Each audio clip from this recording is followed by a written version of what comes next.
Hello students, today आज हम बात करेंगे चैप्टर नंबर फर्स्ट,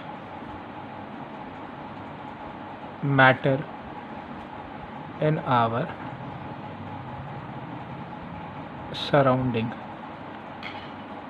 जैसा कि हम सभी जानते हैं, matter, what is matter? Matter कोई भी चीज़ जो हमारे आसपास हमें दिखाई पड़ती है, उसी को हम क्या कहते हैं? मैटर। अब उसमें कोई भी वस्तु, कोई भी चीज़ें हो सकती हैं। वस्तुतः हम लोग जो है मैटर को कहते हैं पदार्थ। अब मैटर होता क्या है? मैटर कई तरीके से हो सकता है कि अगर आपको एयर दिख रही है या वाटर दिख रहा है या जो भी चीज़ें, कोई ऐसी चीज़ जो हमें आसपास हमारे दिखाई पड़ रही है, और साइंस की भाषा में हम कैसे कहते हैं कि मैटर क्या होता है? Anything which occupy space and have मास। यानी कि कोई भी ऐसी चीज़ जिसमें क्या हो, जो कुछ स्पेस को क्या करे? ऑक्यूपाई करे या कवर करे, और जिसमें क्या हो? कुछ ना कुछ मास हो, उसी को हम लोग क्या कहेंगे? मैटर कहेंगे। और जानते हैं, जैसे देखिए, फ्रॉम एंशिएंट इंडिया, जैसे अगर हम माने हमारे एंशिएंट इंडियन कल्चर में जो हमारे इंडियन फिलोसोफर्स थे, उनके अनुसार क्या था कि हमारा जो मैटर होता है, it is made up of 5 basic elements. ये क्या होते हैं? 5 बेसिक एलिमेंट्स से मिलकर के बने हुए होते हैं। ये 5 बेसिक एलिमेंट्स कौन कौन से होते हैं? आपने हिंदी में एक दोहा सुना होगा, क्षितिजल पावक गगन समीरा, पंच तत्व से बने समीरा। मीन्स टू से दैट कि हमारा जो भी मैटर है, it is made up of 5 basic elements which are sky, fire, water, earth and air. ये हमारे 5 बेसिक एलिमेंट्स होते हैं जिनसे हमारे क्या है? कोई भी मैटर मिलकर के बना हुआ है। फर्दर ऑन जैसे जैसे डेवलपमेंट होता गया, हमारे ग्रीक फिलोसफर्स आए। ग्रीक फिलोसफर्स ने बताया क्या कि हमारा कोई भी जो मैटर होता है, it is made up of small particles. ये क्या है? छोटे छोटे पार्टिकल्स से क्या है? मिलकर के बना हुआ है। अब ये छोटे पार्टिकल्स क्या होते हैं? ये छोटे पार्टिकल्स होते हैं जिनके बिहाफ पे हमारे मैटर्स को क्या किया जाता है? कैटेगराइज किया जाता है। मैटर की स्टडी करने के लिए हम लोग क्या पढ़ते हैं? Some characteristics of particles. Particles की कुछ कैरेक्टरिस्टिक्स होती हैं जिनके बिहाफ पर ही हम क्या करते हैं? मैटर की स्टडी करते हैं। अब ये क्या होती हैं? सबसे पहली प्रॉपर्टी होती है, वो होती है कि मैटर इज़ वेरी स्मॉल। जैसा कि हम सभी जानते हैं कि मैटर नहीं, पार्टिकल्स क्या होते हैं? हमारे बहुत ही ज़्यादा छोटे होते हैं, इवन इतने माइन्यूट होते हैं कि ये हमें नॉर्मल आँखों से नहीं दिखाई देते हैं। तो डिफरेंट साइज़ के हमारे क्या होते हैं? पार्टिकल्स होते हैं। सेकेंड होता है हमारा क्या कि पार्टिकल्स कॉन्टीन्यूअसली मूव्स। कि पार्टिकल्स क्या होते हैं हमारे? वो कंटिन्यूअसली क्या करते रहते हैं? मूव करते रहते हैं। अगर इसको हमको समझना हो तो जैसे हम समझ सकते हैं कि हमारे जो गैसियस पार्टिकल्स होते हैं, कि थोड़ा लिटिल अमाउंट ऑफ गैस हमारी क्या होती है? एक बड़े से रूम में क्या हो जाती है? एक्सपैंड कर जाती है। इसका मतलब क्या हुआ कि देयर इज़ सम मूवमेंट। अगर मूवमेंट नहीं होता तो क्या हमारा एक पार्टिकल एक पॉइंट से दूसरे पॉइंट पर जा सकता था? जैसे हमने रूम के किसी कोने में स्प्रे या सेंट को स्प्रे किया, तो वहाँ पर हम क्या देखते हैं कि फ्रॉम उस कोने से लेकर के हमारे पूरे रूम में क्या होता है? वो उसकी स्मेल जो होती है वो क्या हो जाती है? स्प्रेड हो जाती है। जिसका मतलब क्या हो गया कि हमारे जो पार्टिकल्स होते हैं वो क्या है? कंटिन्यूअसली क्या करते हैं? मूव करते हैं। Next, moving on to next, हमारी जो नेक्स्ट प्रॉपर्टी है वो क्या है कि पार्टिकल्स हैव स्पेस।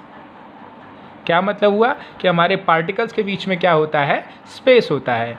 अगर स्पेस नहीं होता, फॉर एग्जांपल मान लीजिए कि अगर हमारा क्या होता, पार्टिकल्स में स्पेस नहीं होता, तो क्या बताते हम, अगर पार्टिकल्स में स्पेस नहीं होता तो क्या यह पॉसिबल था कि हमारा गैसेस में हम कोई और गैस ऐड कर सकते थे। या जैसे आप देख लीजिए कि हम वाटर ले लें, ठीक है, वाटर में हमने क्या किया, शुगर क्यूब्स को क्या किया, डाल दिया, तो हम क्या देखते हैं, after some time these sugar cubes get dissolved in water, यानी वो वाटर में क्या हो जाती है, घुल जाती हैं।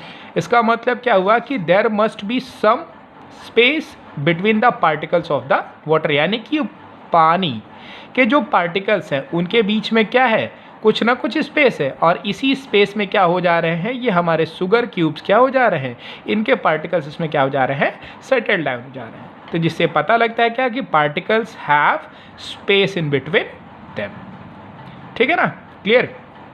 अब बात करते हैं, ये हमारे कुछ प्रॉपर्टीज़ थी किसकी, हमारे पार्टिकल्स की।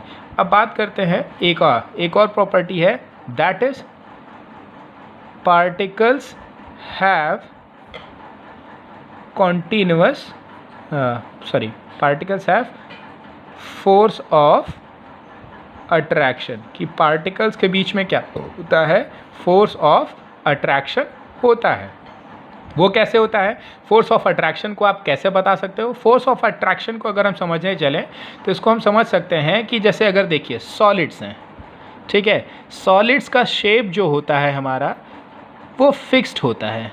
फिक्स्ड क्यों होता है, इसका मतलब क्या हो गया कि उसके पार्टिकल्स क्या हैं, क्लोजली पैक्ड हैं।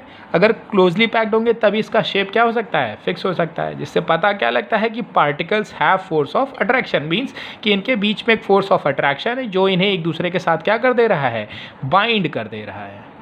क्लियर। नेक्स्ट अब बात करते हैं मैटर की। तो ये हमारी कुछ प्रॉपर्टीज़ थी पार्टिकल्स की। अब बात करते हैं मैटर की। मैटर को हमने बताया कि on the basis of the properties of the particle, की पार्टिकल्स की ही प्रॉपर्टी के बिहाफ पर मैटर्स की स्टडी करते हैं। तो इसका मतलब क्या हुआ कि that there is some categorisation. तो मैटर को हम लोग दो कैटेगरी में डिवाइड करते हैं। First is physical property, second is chemical property.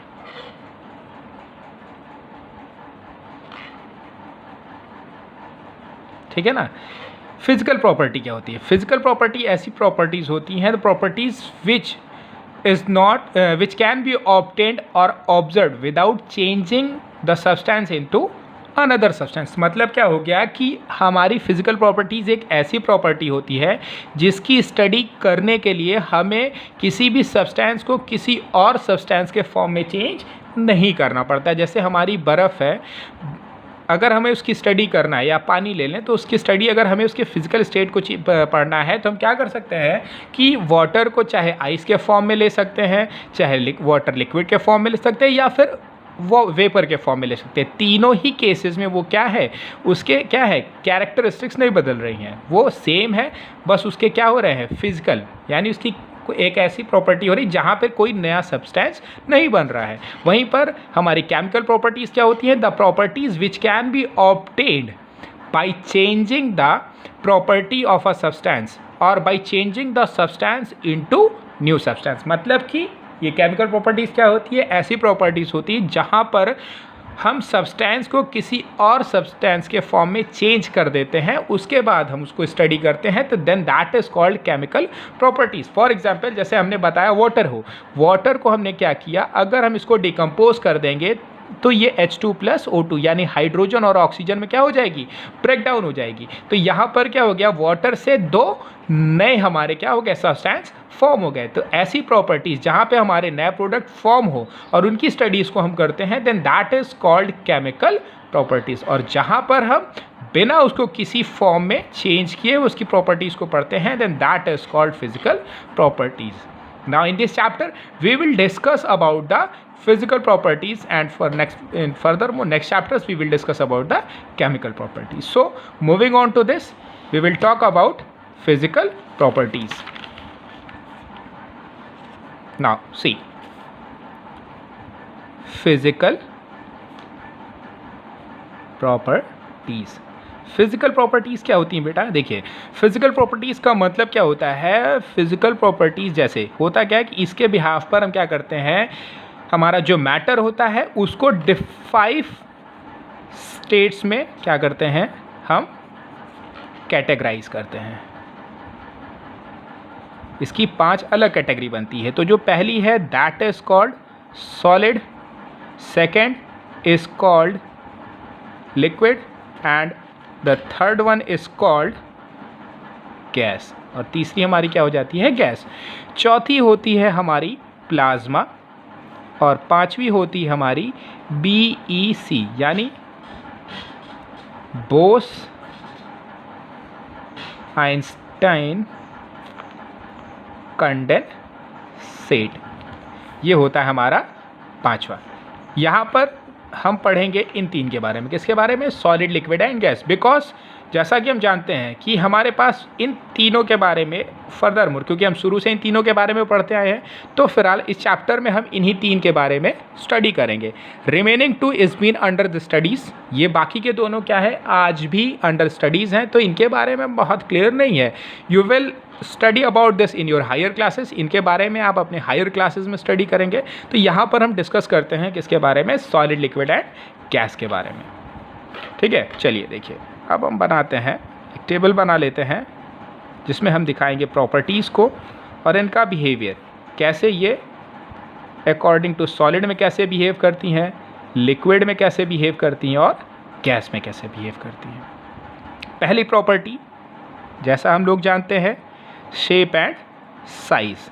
Shape और साइज़ क्या होता है? शेप्स आप जानते हो, सॉलिड्स के क्या होते हैं, शेप्स फिक्स्ड होते हैं। वहीं पर लिक्विड के क्या होते हैं, नॉट फिक्स्ड। इसकी फिक्स शेप नहीं होती। It depends on the face shape of the container in which it is kept. मतलब क्या होता है कि लिक्विड जिस भी कंटेनर में रखा जाता है वो उसी कंटेनर के शेप को क्या कर लेता है, एक्वायर कर लेता है।